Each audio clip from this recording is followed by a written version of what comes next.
নমস্কার বন্ধুরা, ঠাকুমার রান্নার ঝোলির নতুন এপিসোডে আপনাদের সবাইকে স্বাগত। ঠাকুমারি রান্নার ঘরে কত খাবার ধরে ধরে খোকা কুকু খাবে এসো। খাও মাও খাও, রান্নার গন্ধ পাও, চেটে পুটে খাও। খাও মাও খাও, রান্নার গন্ধ পাও, চেটে পুটে খাও। খাবো খাবো খাবো খাবো খাবো খাবো খাবো খাবো খাবো। কেমন আছেন সবাই? আশা করি সবাই খুব ভালো আছেন। ঠাকুমার রান্নার ঝুলির পক্ষ থেকে আজকে আমরা আবার একটা নতুন রেসিপি নিয়ে হাজির হয়েছি। আমাদের ভিডিওটা ভালো লাগলে আমাদের চ্যানেলটাকে একটা সাবস্ক্রাইব করার অনুরোধ রইল। আর পাশে থাকা বেল আইকনটা যদি আপনারা প্রেস করে দেন তাহলে আমাদের ভিডিও সবার আগে আপনিই দেখবেন। সপ্তাহে 2-3 দিন নিরামিষ খাওয়ার চল রয়েছে বহু বাঙালি বাড়িতেই।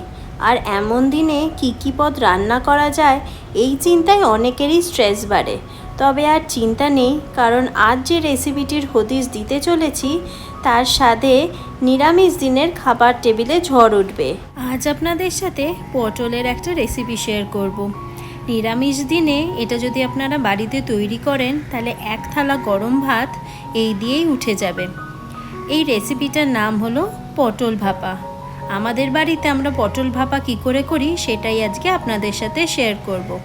তার জন্য আমরা একটা বাটিতে 2 চামচ মতন পোস্ত, তার সাথে 2 চামচ তিল, 1 চামচ কালো সর্ষে, 1 চামচ সাদা সর্ষে আর 1 চামচ নুন দিয়ে এটাকে আমরা মিক্সিতে একটা পেস্ট তৈরি করে নেব।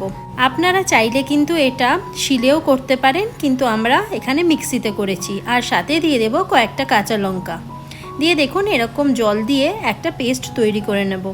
আমরা এই পেস্টটাকে এবার একটা বাটিতে ঢেলে নিচ্ছি। পেস্টটার মধ্যে আমরা সামান্য একটু পরিমাণে সেই মিক্সি ধোয়া জলটা দিয়ে দিয়েছি। এবার এখানে আমরা 100 গ্রাম মতন পটল নিয়েছি। খোসাটাকে ছাড়িয়ে নিয়ে তারপর এটাকে আমরা হাফ করে মাঝখান থেকে কেটে নেব। পুরো খোসাটা ছাড়ানোর কোনো প্রয়োজন নেই, এরকম একটা দিক বাদ দিয়ে এরকমভাবে আপনারা খোসাটাকে ছাড়িয়ে নেবেন। আমাদের রেসিপিটা ভালো লাগলে আমাদের চ্যানেলটাকে একটা সাবস্ক্রাইব করার অনুরোধ রইল। খোসাটা ছাড়ানো হয়ে গেছে। এইবার এইরকম মাঝ বরাবর আমরা দুভাগে ভাগ করে নেব।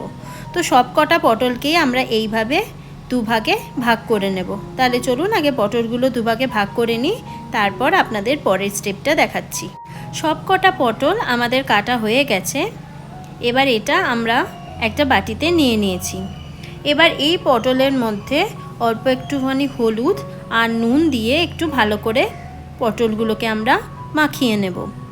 পটলগুলোকে খুব ভালোভাবে নুন হলুদ দিয়ে মাখিয়ে নিতে হবে, যাতে প্রত্যেকটা পটলের গায়ে যেন নুন আর হলুদ লেগে থাকে।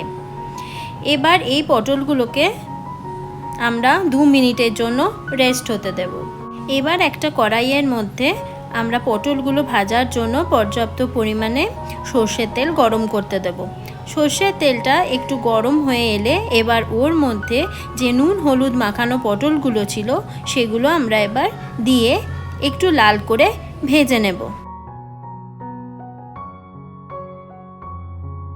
একটু অল্প আঁচে একটু সময় নিয়ে এটাকে ভাজবেন যেন পটলগুলো পুরো লাল না হয়ে যায়। তো চলুন পটলগুলোকে আমরা খুব ভালোভাবে একটু ভেজে নিই। পটলগুলো ভাজা হয়ে গেলে তারপর আমরা পরের স্টেপে যাব। ভালোভাবে আমরা 2 পিঠ করে উল্টে ঠিক এই রকম একটু গোল্ডেন ব্রাউন করে আমরা একটু পটলগুলোকে ভেজে নেব, যাতে পটলের যে কাঁচা গন্ধটা থাকে সেটা যেন চলে যায় আর পটলগুলো যেন একটু ফ্রাই হয়ে যায় ভালোভাবে।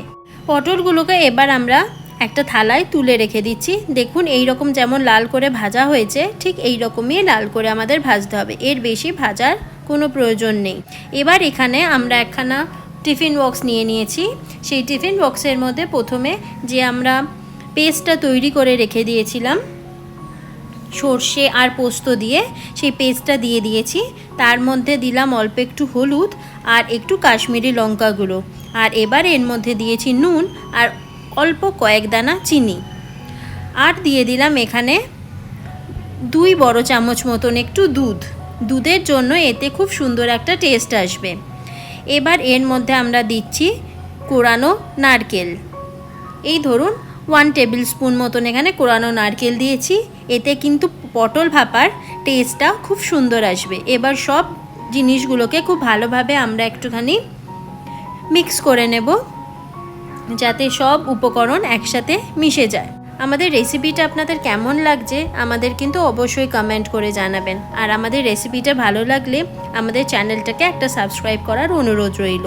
এর মধ্যে আমরা আরেকটু পরিমাণে জল দিলাম, যে বাটি ধোয়া জলটা ছিল সেই জলটা একটু দিয়ে দিলাম।